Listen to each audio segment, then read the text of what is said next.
everybody. Welcome to this episode of Think Business. Looking forward to talking with Barrie Frankel. Barrie, it's great to see you, founder, CEO of The Learning Coach. I think community, this is a really great talk we're going to have today. Barrie's company, The Learning Coach, I just want to give you a quick gist on what this is.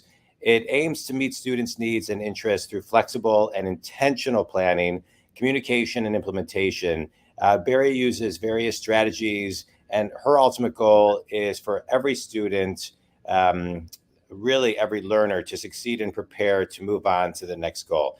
Barrie, I'm really looking forward to talking with you because you work with people who are 5 to 25.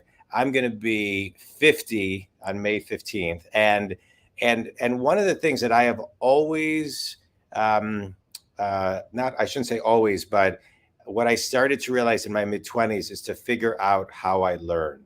And I didn't know until I was 30 years old that I was dyslexic.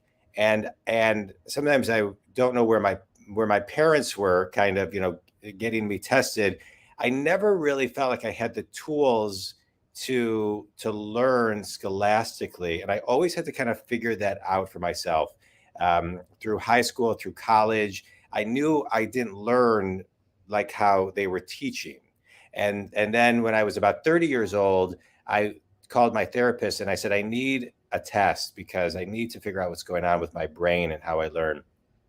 And I found out I was dyslexic, which made so much sense. And so when I saw this business, I've known you for a long time. You worked at Camp with Joanna for a long time, but I didn't know you had this business, but I loved it because if I can help kind of spread the word to give all of those, I wish I had you when I was 5 years old. It would have given me so many great tools along the way. So, but I want to kind of zoom in on your business and talk about The Learning Coach. When you talk about intentional planning, because there's a lot, I think, that can be unpacked with that word. So can you kind of talk about the intention of the parent, the intention of the student, and then your intention for the collective? Well, our intention is all really the same, right? Yeah. We all want to see the student succeed. And if it's a young child, I want to help that child succeed in their school day. So I want to support what they're already doing, maybe with other tools. So first of all, congratulations to you because getting this far with dyslexia. I'm just going to turn my camera for a quick second. Yeah. I teach children with dyslexia and I use a ton of different tools. Yeah. I had a side here, which I can talk about. But after a school day with not really using all the strategies that might help that child, and it's difficult, not to say most parents and most teachers, kindergarten, first, second grade, a lot of the struggles that a child with dyslexia might be having might be developmental. Right? So the intention is for that child to have success, and the things you're doing in that classroom at that time does give them some success. Very often it isn't until middle school, high school, time tests, lots of content reading, social studies, science, because it all incorporates reading and writing, unless it's also, involves math, which is another part of dyslexia that I am not as confident in, although I do work with young kids in math. So what I will say is that you are certainly not alone with it going unnoticed all through school, and the amount of performers, artists, athletes who have dyslexia, because usually a different gift is there that helps you soar. You probably have, which is a tribute to doing a podcast, exceptional listening skills. Yeah. And so there's other skills. It's just the K-12 or the college years aren't really framed to benefit you as much as they could. Yeah. So, well, it was interesting, Barrie. I will get into you, but when I was 18 years old, I think my parents knew I learned differently, but when I was 18 years old, my dad gave me a set of tape sets by Brian Tracy called The Psychology of Success. And he said to me, I think you'll learn more from these types of people than you will college. and I became obsessed, and I knew I wanted to coach businesses and write books and speak from that age. And what I didn't know was I was an auditory learner. I didn't know that till I was 30. But from 18 on, all I was doing was I was reading a lot, but I was listening to more because my retention was there. And I've had to really hone in on my listening skills. So that's great. All right. Anyway, enough about me. Well, if you think about it, by fifth grade, kids aren't read to aloud very often. So even some of my middle schoolers, when we're reading together, they love listening to me read, and then they model after some of mine. We go back and we discuss it. So now with all the auditory options and even spell correct and spell check on the computer and all of that, it's even easier for it to go unnoticed longer. Yeah. So let's talk about this as far as, unnoticed and the work that you do. You're working with 5-year-olds, right? And so what are some of the things that parents need to pay attention to where they say, you know what, we got to call Barrie, we just have to get an evaluation or something. Let's start from 5. Well, because a 5-year-old is thriving in different ways, right? Some develop gross motor first, some develop fine motor. It is hard to know that it's a problem. Okay. Yeah. So sometimes you just start, and I do a lot through games. And I wouldn't say I evaluate many by age 5. If they've been in a very academic preschool, kindergarten setting, and they're not picking up on sounds, it could be memory. It could be many things. Okay. I would say that I would do a lot of repetition at home. If you have a child where you say, please bring me your socks and your shoes and your backpack from the other room, and they're not able to follow that pattern of direction, that's something that might, to a parent, say they're really not able to follow direction. But could that be something else at that age? Yes. Yeah. So I don't like to jump to the conclusion that it's a big problem. However, when it comes to dyslexia, it is hereditary. So if parents know that they struggled with it, and there's an enormous continuum. So, I mean, if parents know that they struggled with it in any way and they feel that it could be a problem, that's an important thing for a teacher to know. Yeah, I love it. So let's talk about, you say, well, I don't know if that's necessarily a problem, but let's talk problem versus just best practice. I think a lot of the tools, somebody who, as we get, you were from 5 to 25. So as we move into middle school, maybe let's just jump ahead to maybe high school and post high school, maybe college, post college. Then I would think that your services are just a good best practice, right? So can you just talk a little bit about that? Well, I would say that my best practice or best strategy is developing the relationship with my student. Mm-hmm. Because very often, so I start off right away. If their parent is comfortable with it, I want to be called Barrie. It makes me their learning partner rather than their teacher who they're with all day, right? Which I'm a teacher, so I'm not putting down the teacher, but it just shifts the mindset. Sure. They might be having a snack while they're working with me. During the COVID years, working digital worked beautifully, and most still opt for it because, a high school senior can lie in their bed at 11 a.m. on a Sunday and work with me, with their hair up and sweats on, and feel like it's different than sitting at a desk. Yeah. So it's worked really well. After college, my degree in English and psychology, I went on for my MSW, realized I really wanted to teach. I got my master's in curriculum. I taught grades 2 through 5, went on, taught college at Eastern and at Wayne State. And I really was missing, once I became an administrator there, I was assistant director of student teaching. I really missed working with kids. And I felt like, but I don't know what age I'd want to work with. At that time, I was working with many high schoolers. on executive functioning, getting them ready for college, whether they were adjusting to the high school schedule, had ADHD, autism. And then it evolved into my love for writing, and I was helping them with a lot of writing, taking notes, essays for applications. But I always went with it from, I guess, the price point and the intentional planning of a tutor. Yeah. So I always say that even my high school seniors, when we're working on college essays, they are being tutored and end with a final product or products that they're really proud of, Yeah. and develop a love for writing, hopefully through it, which many of them tell me that they really enjoyed the process. So Yeah. that's really the best gift to me, is when they tell Yeah. me they enjoyed the process, or when a parent says to me, "Oh, good luck with her today. She had a horrible day in Yeah. school." And they can't wait to log on with me on a Zoom and never want to get off. So, like, to Yeah. me, that's the best feedback that something's working.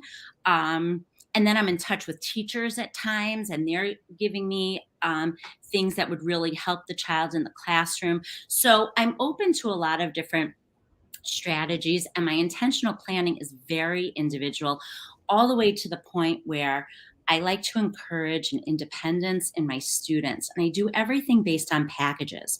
So if I have a student where they're just not able to focus that day, we're not going to meet for an hour. We're going to meet for 30 minutes. Yeah. And then it just accumulates in the packages, or I don't use the full hour. And the same with my older kids. If they need to check in for 15 minutes about something with editing an essay, then we do that. And another time they might need an hour and 15 minutes when we're brainstorming and really talking through something. Yeah. So that allows parents to give their student the independence to make that decision with me, which works great with that intentional planning. Yeah, I love everything that you're talking about, because if I had to put an umbrella about it, you're really this power mentor that can be the tutor, the executive functioning, coach, the consultant. I mean, there's so many different things. Let's just talk about the mind, body, spirit connection of everything that you're doing right now, because when you're talking about, you want them to call you Barry, which I love that, and you're not their teacher, you're just you hold a different energy than someone who's in a classroom. And so let's just talk about, because what I'm hearing you say is you create this kind of evolved, different frequency, different vibration than school does when it comes to the mind, body, spirit connection of really learning, adapting to them, right? The thing, it's, school is very rigid, your class is X amount of time, this is the curriculum, et cetera. You're kind of adapting to the DNA of who they are on a consistent basis. So just kind of, can you talk a little bit more about kind of that mind, body, spirit connection that kind of flows into the academic success? Sure. I hope that I understand exactly what you're asking about that. And if I'm not, just interrupt me Yeah. and tell me to go in a different direction. What I try to do is, so for example, today I'm working with a second grader after school, and as I'm shocked that on a Friday after school, she wanted to work with me. She had a lot of softball this week, had a lot of stuff going on, and said, "Could we still work together on Friday?" And I said, "Sure. What would you like to use?" So my young kids get a bag filled with goodies, okay?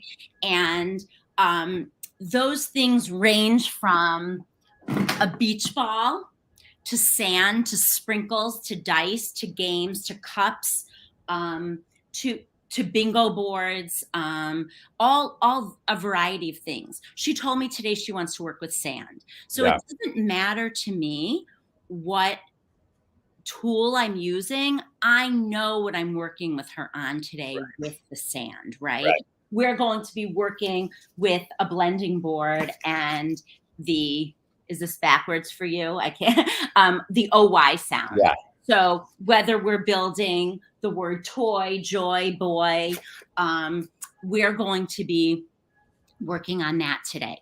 Right. So, but with the sand, she's getting the tactile. Um, and she loves to work virtually. And her mom was very doubtful about it, but she loves it. And, she takes charge of her materials. Um, and it's an independence that I think her mom is even surprised Yeah. about, and a motivation. So am I touching on the right? Yeah. Well, yeah, no, absolutely. Because to me, it's, the you, they're able to choose kind of their path, and they're able to kind of flow into it, and then you can adapt to them and teach them no matter what tool they're using. Now, having been a classroom teacher with 30 kids at a time, I completely understand what my flexibility is with an individual or a small group.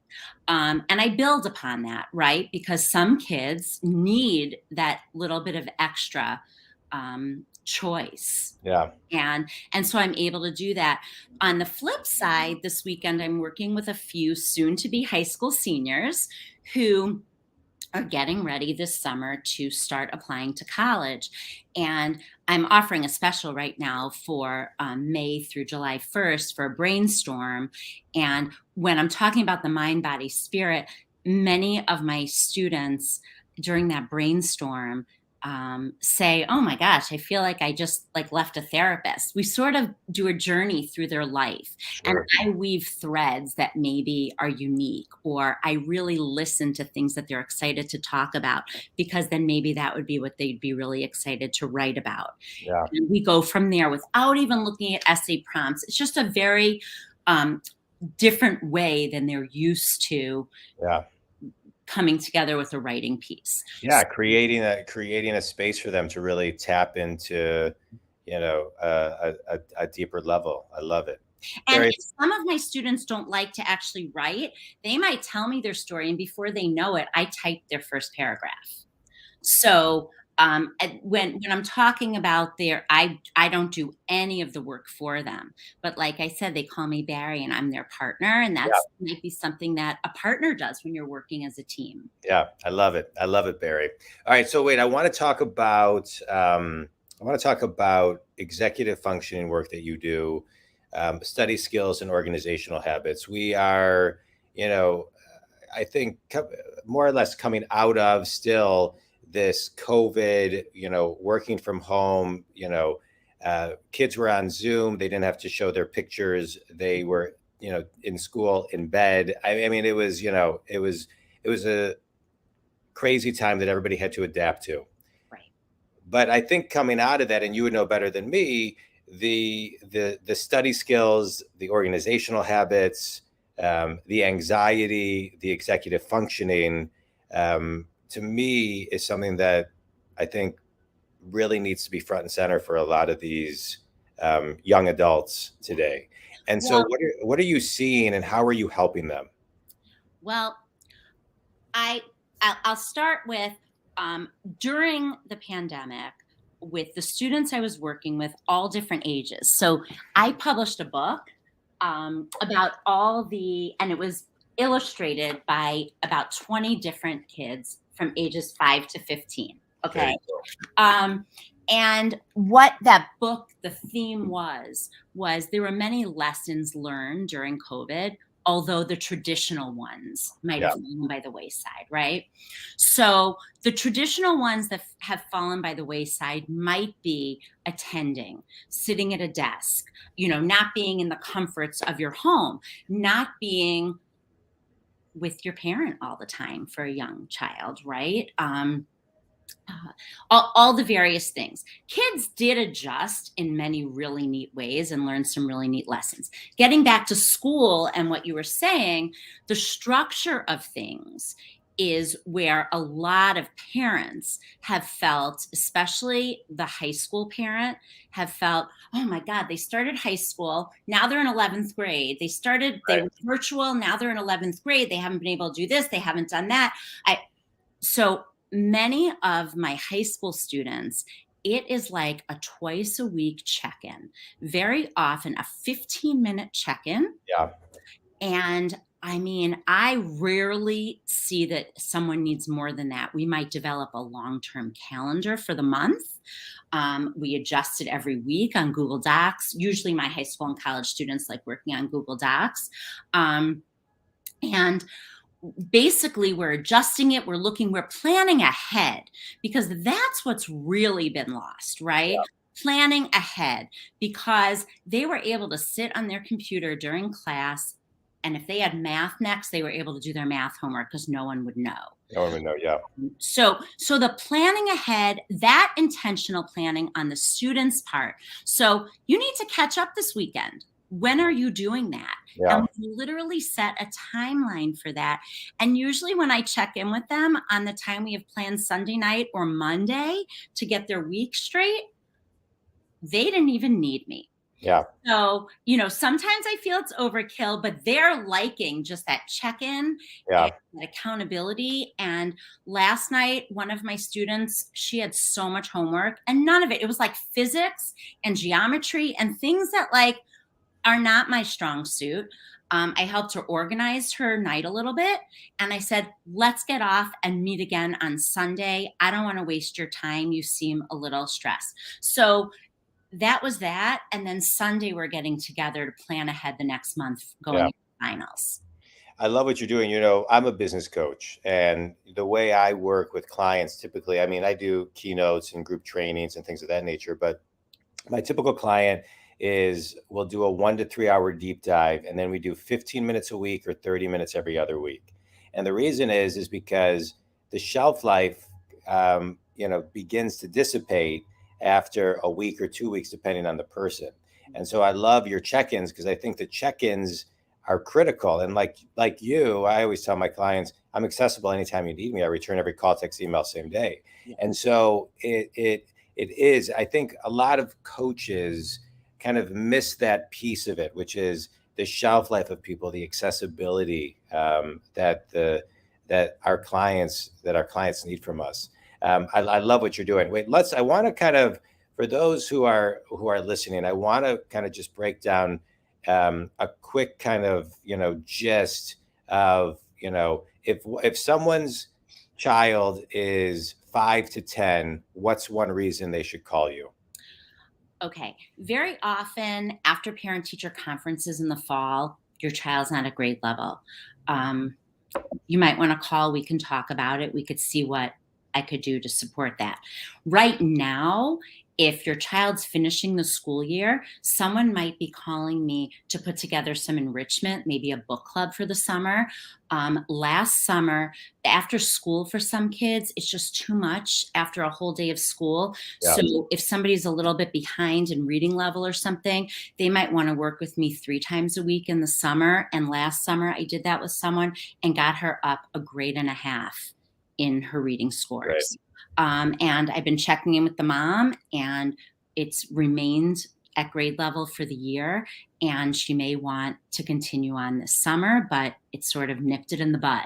Yeah. So summer is a great time for that. And my flexibility, since I'm the only one, I don't have other people working for me and with me. If you contact me, it's going to be with me. Yeah. So obviously my after school hours, my evening hours, my weekend hours are limited. So summer, I'm really flexible, as are kids. Yeah.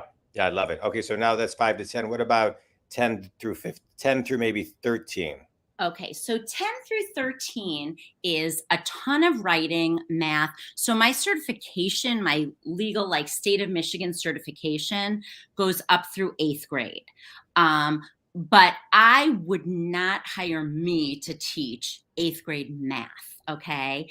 I will often support and help someone find if they needed a tutor for that, but all reading, writing, outlining, all the way through middle school is something I do. Math through 6th grade, yes, but I will know my limitations and voice that to a parent immediately. Yeah. I could, but I wouldn't be the best person for it. Usually people are coming to me for the reading, writing component because the content is getting so much more difficult, and that's when you're starting to see a struggle. Yeah. Okay. So now that takes us through middle school. Now high school. High school is very much executive functioning. I have a slew of ninth graders who obviously during the pandemic were finishing middle school, transitioning to high school. Will they be ready for it? Just knowing that parents are so on board with that, those students are typically more ready than the parent thinks. Yeah. And working with me, I'm seeing a lot of readiness. I'm very open to questions. I am flexible with them. I text with them. They set up their times with me that work, foster a lot of independence and accountability on their part. I give the parents feedback and all of that as much as they want, but it really alleviates the stress of that teen parent relationship of the heavy monitoring. Yeah. So that goes really well with my high school students, whether it's setting up a calendar, helping them construct an email to their high school counselor to foster that relationship, Yeah. and teaching them all of that. All right, good. Now let's take it to college. Okay. So one of my students I've been working with since high school, his goal was to get away to college, and he has autism. He is in college, and we started daily, and then weekly, a few times a week, and then weekly, and then monthly. And now that he's in college, we set up his semester when he gets his syllabi, and he contacts me as needed, whether it's to brainstorm an essay, to outline something, to organize a week. It is not very often, but he knows I'm there, and he knows he's going to hear back from me. If I get a text from a student, they hear back from me. Unless I'm teaching, they hear back from me really quickly. I love it. And what about college? So college, applying to college is a big part of what I do at this time of year. So right now I'm running a special for a free 1-hour brainstorm from May 1st to July 1st for kids who want to get really started on their applications and their essays and polish them off a lot over the summer, get a lot of those drafts written. And that's when I really get to know my students. We build a rapport. Those kids, I do a very non-threatening process where they just seem very comfortable talking about themselves. Sometimes working with them virtually on that brainstorm opens up things like I noticed these trophies on a shelf behind them that they didn't even mention. I had no idea that they were ranked in a certain sport or competed in a certain competition. And I see that, and that wasn't even something they included. Yeah. So I really get to know those students well. And then in college, I often hear from them if they're applying like junior year to a business school or a grad school. I've worked with many applying to medical school, nursing school, PA school, because there's many essays involved in that. And unlike me, science might be their strong suit and not writing. So some of them are students I worked with for college, and some are not. Some are brand new. And then I get to know them in that way. So it really runs the full gamut. And it keeps me on my toes because I'm constantly learning along with them. And I love. Yeah. Well, your students are lucky to have you, Barrie. I mean, everything that you're doing is so priceless to them. What is one thing? What's the most commonly asked question that parents have when they call you? You're going to laugh at this. Do I owe you money? So a funny thing is that if a parent knows I'm working with their high schooler and we're set up like 3 times in the next month, they don't realize it might be 15 minutes a time rather than an hour each time. Yeah. Right? So that's a really funny thing. I'm like, I promise when we have an hour left to your package, I will let you know so that we can meet the same goals with pricing and everything. But my weak link is definitely the business component. So I might need your help. Yeah. All right, we can talk about it. I have some ideas for you, Barrie. That would be great. But a more academic question is, what could I do to help them? Because we do work as a team. And I say that right from the start, that I want them to let me know if there's something I need to know that I wouldn't know since I'm not in their house. Yeah. Yeah. I love it. I love it. Are there any books that you recommend parents read or kids read to just kind of maybe raise their awareness on any level? I have a bunch of books that I've really enjoyed. Sometimes, and this is a book, um, if you haven't read this, it explains. Allie is um, has dyslexia. Okay, and um, and it sort of shines a light on everything that this one teacher helps her Yeah. helps her through. Nice. All right. So, You put in a tree. and then yes, fish in a tree, and then where you go is not who you'll be is a great theme in general. But it's one of my first books for parents who are getting ready to support their child in the after high school Yeah. process. So Because much pressure. it Yeah. might not even be college might not even be the best thing for Yeah. everybody. And then I have a ton of resources, and I do like to support parents with that. Very often it's articles, because as busy parents, a book sometimes is overwhelming. And I know, like me, it'll just sit there. I'll order it on Amazon, it'll wait, and I Yeah. won't read it. So sometimes a quick article and I highlight part of it for them is sometimes the best support of all. Yeah. I love it. Barrie, tell everybody where they can connect with you and learn more about you. Okay, so my website is thelearningcoach.net, and the best way to reach me is a call or a text at my on my cell. It will be the fastest way. My I have two emails. One is a Gmail that is always working, and the other one, which is on my website. Right now, I'm having some glitches with, and after I meet with you, I'm actually meeting with my tech person, Oh, good. because, like everybody, I'm always having a tech issue, um, and I navigate that with my students too. And maybe I'll also have to tap into Evan Krasnick, a favorite tech person of He's mine. good. He's my tech guy. Yeah. I know. Yeah. And so, anyway, but a text, and I will get back immediately. Um, and we will set up a time, because I always want to talk to the parent and really hear what Yeah. they want and need. Tell me, give your tag, give your cell. Oh, 248-840-9955. All right. Obviously an email. It's all on my website.